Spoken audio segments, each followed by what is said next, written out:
Hi everyone, I just wanted to post a quick video just clarifying some information. I am in the process of grading your Week 6 discussion board forums, and there were quite a few of you that had a little bit of confusion about the daily routine in a high scope program, what that looks like, and so I just wanted to make sure that you were clear about that because it's really important for you to understand that information.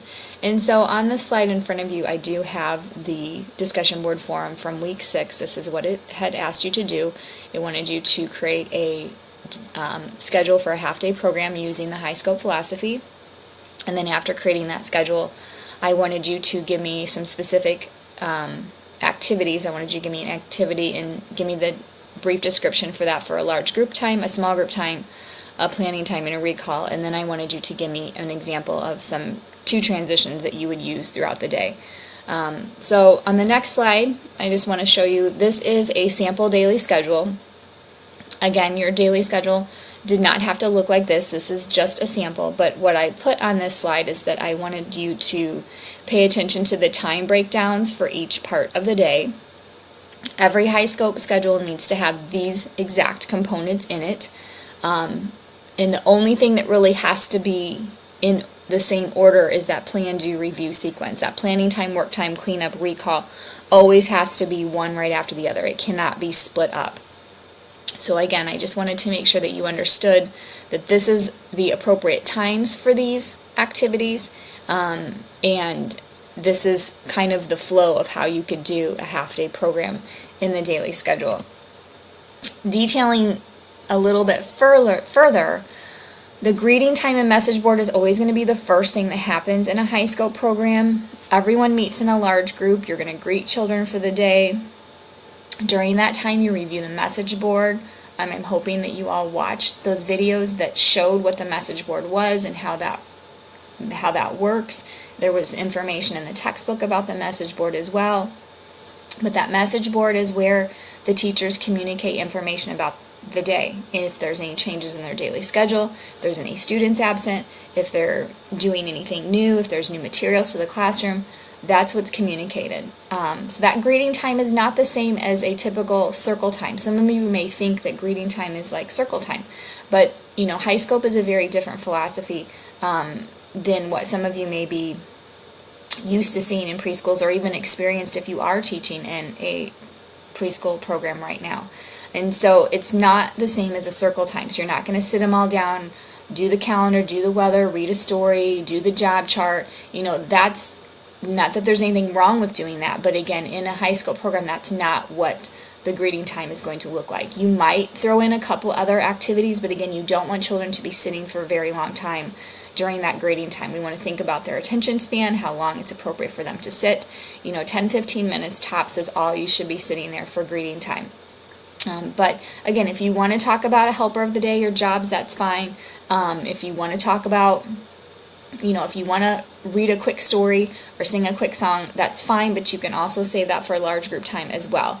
So again, the big intention for greeting time is to review that message board, is to kind of bring everyone together, welcome them there for the day, and communicate the intentions for the day with the students all together.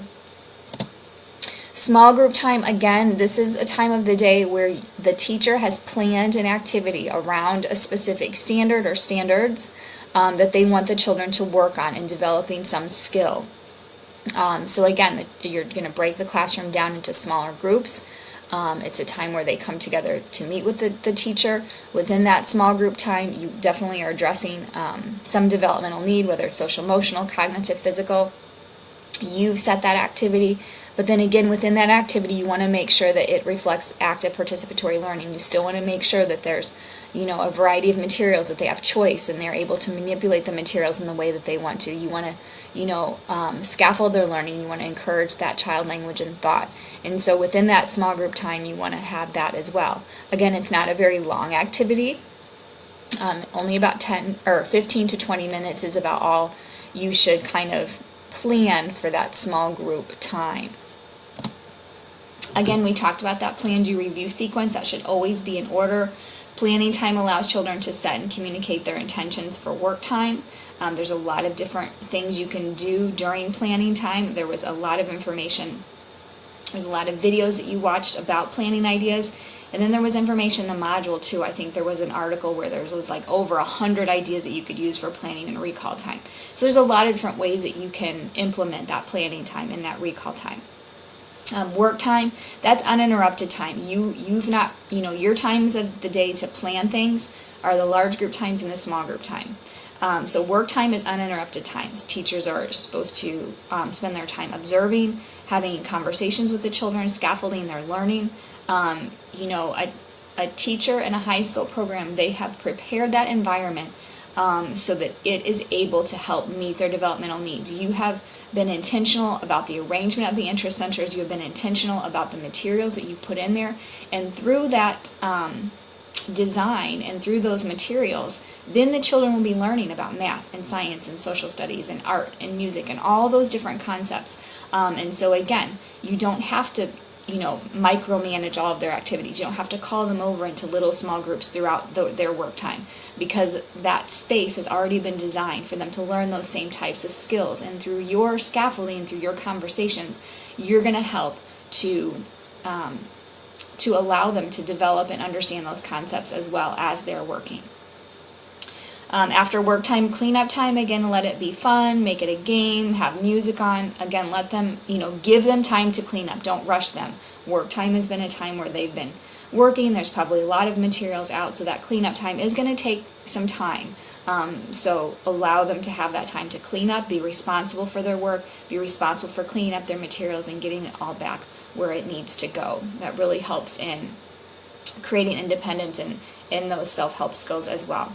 And then recall allows them to reflect on and communicate the activities that they engaged in during work time. It allows them to reflect on that time, think about what they did, revisualize what they did, and think about all those different things that they were learning, and to be able to communicate the excitement and the pride that they had in those activities as well. Again, large group time is not just a time where you come and just sit and read a story, or a time where you're coming for circle time. It's a time where the adults have planned an activity.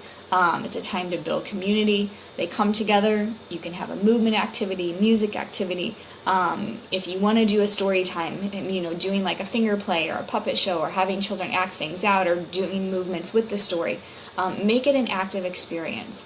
And even allow children to have some choices within that as well, and choices to be leaders in those activities as well. Whether you're doing, let's say you have a basket of musical instruments out and everyone has a musical instrument, we'll give each child a turn to say what they have to do with their musical instrument, or to be the leader of the band, or whatever it might be.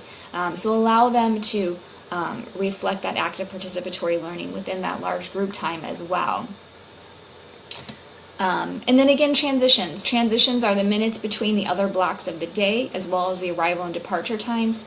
Again, and you're going to need to figure out how you're going to have children transition, getting up from large group time, going to outdoor time, have them, fly like a bird to get in line, or something like that. What are you going to do? Are you going to flicker the lights and say, we have 5 more, I want you to freeze when the lights are off? And then warn them we have 5 more minutes till cleanup time. And then once cleanup time starts, what is the cue that you're going to use to help them to understand? What is that process that you're going to do? So again, what are some things that you're going to do to help them to move from one part of the day to the next, so that it's organized, and that it doesn't get crazy, and they know what's expected of them. So I hope that this slideshow has helped to give you some further information about that sample daily schedule. Again, I encourage you all to go back and read that chapter on the high scope daily routine. That is chapter, let me peek here real quick. That is chapter 7 in your textbook, and it's really going to help you, again, to understand each of those parts of the daily routine, what it looks like. Again, I know some of you are already teaching in preschools or have taught in preschools before, and so the way your daily routine is something that you're familiar with. But again, a high scope schedule is different. And again, if you were able to observe at the lab school at Harper College for your observation assignment, you were able to see those different parts of the day being carried out. And so if you have any further questions about the daily routine, or you're not quite understanding things, please reach out and let me know. I want to make sure that you understand this, because it's very, very important. for you to understand this. So thanks for listening, and I will be talking to you soon. Bye-bye.